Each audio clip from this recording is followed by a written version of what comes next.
Hey, what is going on, you leaky Lotad? Today we're taking a look at the Japanese set reveal Jet Black Spirit. I think this set has more of the impactful cards, if you would. So let's go ahead and let's get right into it. The first one I want to talk about is Aurora V, a super strong attack. Will it be able to be set up is kind of the question. So it's got that cross fist, 210 HP, lightning type, Pokemon V, lightning colorless, 100 damage. If any of your other rapid strike Pokemon use an attack during your last turn, this attack does 160 damage to one of your opponent's bench Pokemon. So it's basically Tag Bolt Jr., not as your GX attack, and you only need 3 energy to pull it off. However, a rapid strike Pokemon did have to attack during your last turn, and before rotation hits, Mew is going to be around to protect the bench. So, you know, Zeraora probably not going to be super impactful until rotation. But then once rotation hits, one of the ways I was thinking you can get this lightning energy on the Zeraora for the attack is Coco, right? Coco, rapid strike, that's the 3 energy you need. And then they have a Mew on their bench. You're like, unfortunate. But I mean, not everything is always playing Mew, and if you go KO the Mew, then it's not there anymore. You don't have to worry about it. So maybe there is some room for this Aurora before rotation. After rotation, it just gets really hard to set up the energy, I think. But we don't know everything we're getting out of the last set before rotation hits, so who knows, maybe some other stuff shows up that really gives some life in this card. But super strong attack if you're able to pull it off, insanely powerful, especially because you probably attacked on your last turn, which means there's already some other kind of damage set up in play. And if you get to follow up with a cross fist, I mean, that's just good. This is powerful. So insanely powerful card, tons of potential. Can it be pulled off? Gonna have to wait and see. Got the Coco right now. Come rotation, we don't have the Coco anymore, so I don't know how this card really sits overall post rotation. Pre rotation, we got the Coco, but still a lot to set up though. You gotta pop the Coco, gotta get a double rapid strike energy, and had to attack with a rapid strike Pokemon the turn before. I mean, maybe you could just hit him with a strafe. Maybe you just play this alongside. I mean, theoretically, you just play this with the Urshifu, the rapid strike Urshifu. Hit him with a strafe or a Gale Thrust, and then you go into the cross fist. Who knows? We'll see. Really good, very powerful. Can it be utilized though? Can it be pulled off? The next card is the Gengar. That's a stage 2. There's just a lot going for the card, I think, is the biggest thing here. There's a lot of cool stuff about the card. I don't know if it'll actually end up being good, but I want to mention it anyways. 130 HP, stage 2, like I said. Dying Gift is the ability. When this Pokemon is knocked out by damage from an opponent's attack, you may search your deck for up to 2 cards and put them into your hand and shuffle your deck. So super insanely strong ability on literally any Pokemon that is your main attacker. You're just like up there and you're like, oh, I got knocked out. Okay, let me go get anything I want out of my deck. And then the attack, which is going to be the harder thing to kind of set up and utilize, is Colorless. Okay, it works with triple. That's great. But 10 damage plus 40 for each damage counter on your opponent's active Pokemon. Where are those damage counters coming from is kind of the question. We have Zigzagoon. So that's something with nets. That would put some damage in play. Works with triple, like I said, which is really great. But like, where is that damage coming from? Maybe you play it with Red Weezing. Orbeetle would be another consideration. Orbeetle, Gengar, maybe. I don't know. But it seems like it'll probably be a little bit too much overall. But I thought there was a lot going on in the card, so it was pretty cool. But I don't think it'll be good. Maybe a nice meme deck, right? Maybe a nice meme deck. All right, let's move along. There's the Cresselia that I've talked about before with the Crescent Growth, 1 Psychic, basically Flare Starter with the Volcanion. If we're going first, or no, if we're if we attack with it, it takes a Psychic Energy out of our deck and attach to one of our Pokemon. If we go second on our first turn, we can search out 3 Psychic Energy and attach them to our Pokemon. So probably going to be pretty good.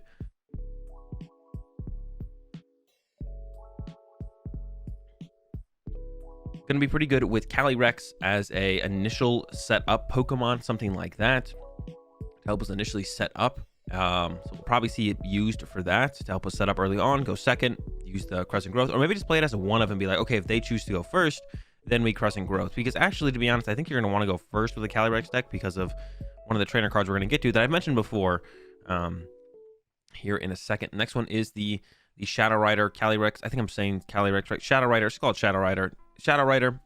This is the V, 210 HP, 1 Psychic, Shadow Mist, 10 damage. Your opponent can't play any special energy cards or stadium cards from the hand during their next turn. So very powerful initial attack. Like if you go second, you're just like, I didn't get the Cresselia, or I'd rather use Shadow Mist. All right, Shadow Mist kind of shut down some of my opponent's options on their next turn. Super good. The Astral Barrage, put 5 damage counters on 2 of your opponent's Pokemon. Also like a very good just attack to have, a nice cleanup attack on the Shadow Rider V for Colorless as well.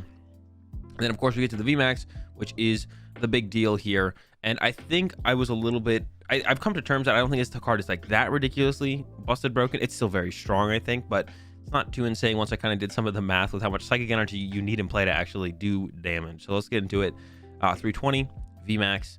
Ability Hellgate. Once during your turn, you may attach a psychic energy from your hand to one of your bench psychic Pokemon and then draw 2 cards. So insanely powerful ability. Like, that's just insane, right? And then the attack colors 10 plus 30 more damage for each psychic energy attached to your Pokemon in play. So obviously synergizes really well with the ability, and you theoretically unlimited damage cap. However, 30 for each psychic. If you have 5 psychic in play, you're doing 160. That's 2-hit KO and VMAX. For you to 1-hit KO VMAX, you need at least 10 psychic energy in play. That's only to get to the 310 number. And then past that, you would need another one. You need an 11th energy to get to that 1-hit KO range. So not super scary, I think, in terms of being able to just 1-hit KO everything. Easily can probably set up for 2-hit KOs, but thankfully not able to probably very easily get to that 1-hit KO range. But I could be wrong, because with the ability, you set 4 of these things up. You're putting out 5 energy a turn. Maybe you play EXP shares to keep energy in play. Like, it could get pretty scary pretty fast, to be honest. And because of the ability where you put an energy in play, draw 2 cards, then you see another one and another energy, you evolve another one,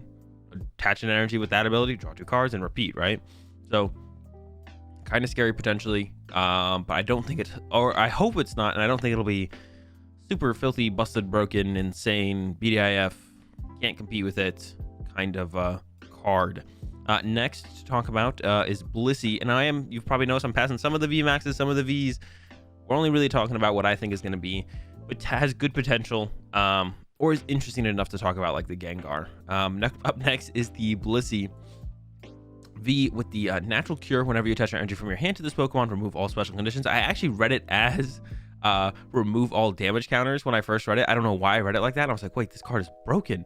Unless you want to KO it, of course, but it's remove all special conditions, thankfully. And then for our colorless, it has the Blissey Bomber, 10 damage plus 30 more damage charge for each energy attached to this Pokemon.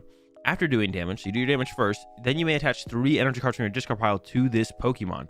So I think with Porygon, before rotation hits, this card will be absurdly good, actually, potentially. It's like, you can do so much damage, and then you recover all that energy. Now, the 250 HP is the only thing that makes it a little bit worrying. I should say it has the potential to be absurdly powerful. I don't want to call this card as absurdly good yet. It has the potential to be absurdly powerful, I feel like. The 250 HP is the only worrying part, but we've got Capes of Toughness to get up to that 300 to make it a little bit bigger. So basically what you can do is you just throw a bunch of energy on this Blissey, and then you attack and you get more energy back. So maybe if you don't get the 1-hit KO that turn, you set up for the 2-hit KO, or then you get big enough to get a 1-hit KO on the following turn. You can recover like the powerful energies, and if you play it with Porygon, you put a bunch of recycle energy on this thing, and then those go back to your hand when this gets knocked out. And if they just go chase your Porygon, then this thing is just sitting there with like 8 energy and still swinging. So this with a Cape of Toughness, the recycle energy that you can keep putting back on with Porygon, and you get some powerful energy on there as well, and then you recover those powerful energy when you attack. It's kind of scary. It's kind of scary. I think the Blissey V could be very strong. Could be very strong. I'm excited to see this happen and become a good deck. That'd be really cool to see Blissey V be good. So excited to try it out. I think it has a lot of potential. I say that a lot of potential, because we don't truly know what's going to be good or bad until we actually sit down and play with it when the cards have come out. So once they come out is when we actually really know for sure. Plenty of times in the past where cards have been overhyped, underhyped.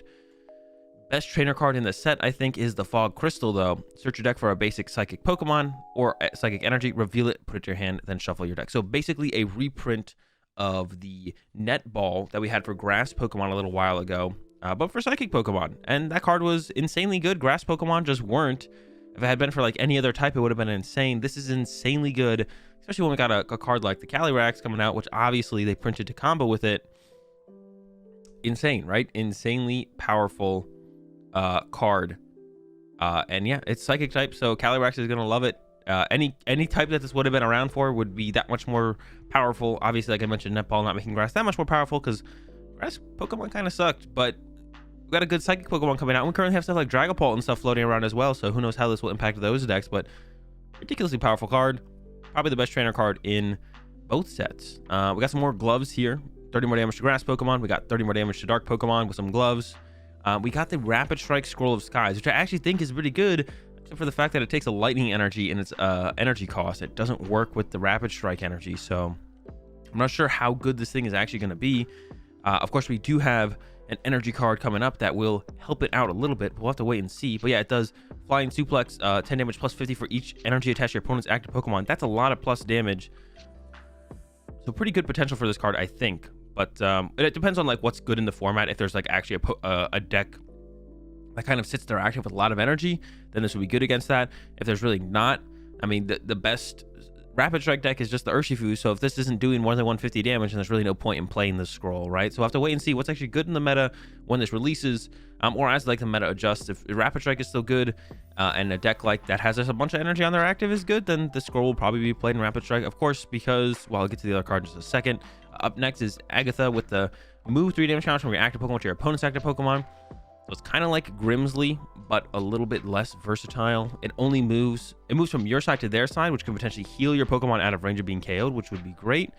Grimsley, of course, moves from your opponent's side to your opponent's side, which is a little bit more flexible, but and you can move less damage than the 3, because your active Pokemon's not always going to have damage on it, but if you're playing Grimsley in your deck, your opponent's side will always pretty much have damage. So I guess it's going to be used in different decks. It probably won't be good, is what I'm trying to boil this down to, though. Probably won't see play. It is a cool card. Peony, this one might see play, especially in those control type decks. Choose up to 3 of your prize cards and put them into your hand, then place the same number of cards from your hand face down as prize cards. So you get to kind of like prize check. It's also effectively like drawing 3 cards per turn, and when you know what your prize cards are, this kind of card can be super powerful.